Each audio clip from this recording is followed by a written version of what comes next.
Berdasarkan data SMS Korlantas Polri, angka kecelakaan 1 kali 24 jam terjadi 172 kasus laka lantas dengan rincian 11 meninggal dunia, 13 luka berat, dan 125 luka ringan. Dari 172 kasus laka lantas tersebut, 98% terjadi di jalan non-tol. Faktor penyebab laka lantas dikarenakan gagalnya menjaga jarak aman dan hilang konsentrasi saat mengemudi, dan 26% terjadi di rentang waktu pada pukul 06.00 sampai dengan 09.00 waktu Indonesia Barat.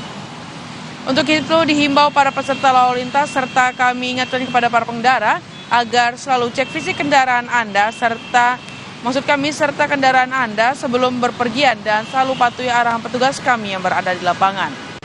Dan bagi Anda yang ingin mendapatkan kondisi arus lalu lintas terkini, Anda dapat menghubungi call center kami di 15669 atau SMS center di 9119. Stop pelanggaran, stop kecelakaan, keselamatan untuk kemanusiaan. Indonesia tertib, salam presisi. Demikian informasi yang dapat kami sampaikan langsung dari kawasan Simpang Fatmawati, Jakarta Selatan. Kita kembali ke studio, silakan Fajri. Ya, laporan langsung dari Bribtu Gita yang melaporkan bahwa di kawasan Simpang Fatmawati terpantau lancar dan sudah ada peningkatan jumlah kendaraan. Terima kasih Bribtu Gita atas laporan Anda.